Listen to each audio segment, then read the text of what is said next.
ang ikaduhang pag-ihap sa katawhan.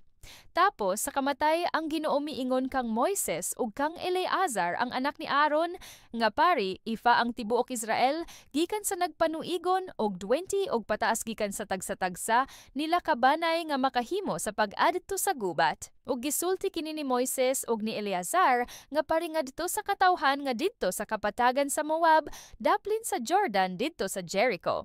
Miingon sila, ifa ang mga tawo gikan sa nag-edad og 20 og pataas. Kini sumala sa sugo sa Ginoo kang Moises. Ang mga Israelita nga gikan sa Ehipto mao kining mosunod. Si Ruben nga kinamagulangang anak ni Jacob ug iyang mga kaliwat. Si Hanok, si Palu, si Hezron ug si Carmi uban sa ilang mga kaliwat. Ang mga kaliwat ni Ruben mikabat og 43,713 ka tawo. Ug ang anak ni Palu mao si Eliab. Ang mga anak ni Eliab mao si Nemuel, si Datan ug si Abiram. Kini sila mao ang Datan ug Abiram nga gipiligikan sa pundok nga nakiglalis kang Moises ug kang Aaron. Mga kauban sila ni Korah. Naabli ang yuta og milamoy kanila. Nahurot kini sila kamatay sa dihang gilamoy sa kalayo ang 250 ka tawo ug sila nahimong pasidaan alang sa uban. Apan wala mahiyapil ug kamatay ang mga anak ni Korah. Mao kini ang mga kaliwat ni Simeon, sumala sa ilang tagsa-tagsa ka panimalay. Si Nemuel, si Jamin, si Jakin, si Zera ug si Saul uban sa ilang mga kaliwat. Mikabat og 20,200 ang mga kaliwat ni Simeon. Ang mga kaliwat ni Gad mo kining mosunod, si Sifon, si Hagi, si Suni, si Osni, si Eri, si Arod ug si Areli uban sa ilang mga kaliwat. Mikabat og 40,500 ka tawo ang kaliwat ni Gad. Ang kaliwat ni Huda mao kining mosunod, si Shela, si Perez ug si Zera uban sa ilang mga kaliwat. Ang mga anak ni Perez mao sila si Hezron ug si Hamul. Ang duha ka anak nga lalaki ni Juda nga si Er ug si Onan namatay didto sa Canaan. Ang kaliwat ni Huda mikabat og 56,500 ka tawo. Ang mga kaliwat ni Isakar mao kining mosunod, si Tola, si Pua, si Jasub ug si Shimron ug ang ilang mga kaliwat. Mikabat og 64,300 ka tawo ang kaliwat ni Isakar. Ang mga kaliwat ni Zabulon mao kining mosunod, si Sered, si Elon ug si Jaliel uban sa ilang mga kaliwat.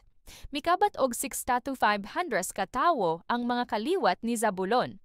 Ang mga anak ni Jose mao si Manases ug si Ephraim. Ang mga kaliwat ni Manases mao kining mosunod, si Makir ug ang iyang mga kaliwat. Si Makir mao ang amahan ni Gilead ug sa iyang mga kaliwat. Kini mao ang mga kaliwat ni Gilead, si Izer, si Helek, si Asriel, si Sikem, si Semidia, ug si Hefer ug ang ilang mga kaliwat. Apan si Selofehad, ang anak ni Hefer, walay anak nga lalaki kundili mga babae lamang. Ug ang mga ngalan nila mao si Maala, si Noah, si Hogla, si Milka ug si Tirza. Mikabat og 52,700 ka tawo ang kaliwat ni Manases. Kini mao ang mga kaliwat ni Ephraim, si Sutala, si Beker ug si Tahan uban sa ilang mga kaliwat.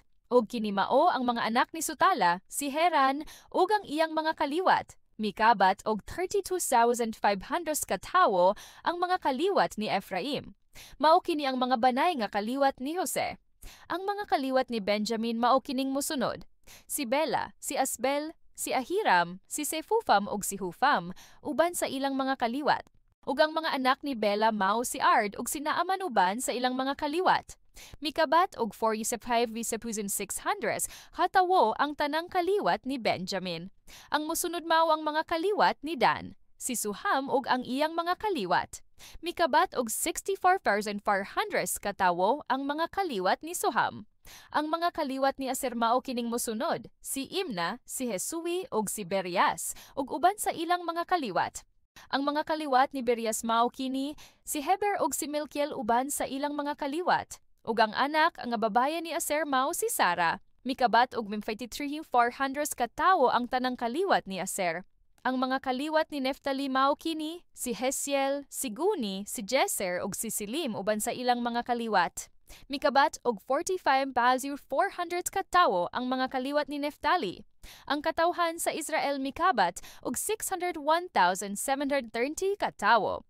Unya miingon ang Ginoo kang Moises, kini silang tanan kinahanglan nga bahinan mo yuta sumala sa ilang gidaghanon. Ang banay nga daghag sakop bahinig dako ug ang jutayg sakop bahinig gamay. Apan kinahanglan ipaagigripa ang pagbahin sa yuta. Ang tagsa-tagsa kanila at tubahini sa yuta nga naangkon sa banay diin sila mahisakop, mag-agad ang bahin sa gidakon sa ilang pamilya. Mao kini ang mga kaliwat ni Levi, si Gerson, si Kohat, ug si Merari ug ang ilang mga kaliwat. Mao kini ang uban pang kaliwat ni Levi, ang mga kaliwat ni Libni, ni Hebron, ni Mahli, ni Musi ug ni Kora. Ug si Kohat mao'y amahan ni Amram. Ang asawa ni Amram mao si Jochebed. Kaliwat siya ni Levi ug natawo dito sa Ehipto ug nanganak kang Aaron, kang Moises ug kang Miriam. Ang mga anak ni Aaron mao sila si Nadab, si Abihu, si Eleazar ug si Itamar. Apan namatay si Abihu ug si Nadab sa dihang nagdala sila kalayo nga dili balaan ngadto sa halaran. Ang kaliwat ni Levi mikabat og 23,000 nga nagpanuigon og usa ka bulan og pataas. Wala sila'y apil sa paghihap ingon nga mga Israelita kay wala man sila'y panulundon. Mao kini ang naihap ni Moises ug ni Eleazar nga pari didto sa kapatagan sa Moab daplin sa Jordan dito sa Jericho. Walay usa nga nahibilin ni adtong nahiapil sa pag-ihap ni Moises ug ni Aaron didto sa kamingawan sa Sinai. Kay nag-ingon man ang Ginoo bahin kanila, mga matay sila dito sa kamingawan, busa walay usa kanila nga nahibilin gawas kang Caleb nga anak ni Hefone ug ni Josue nga anak ni Nun.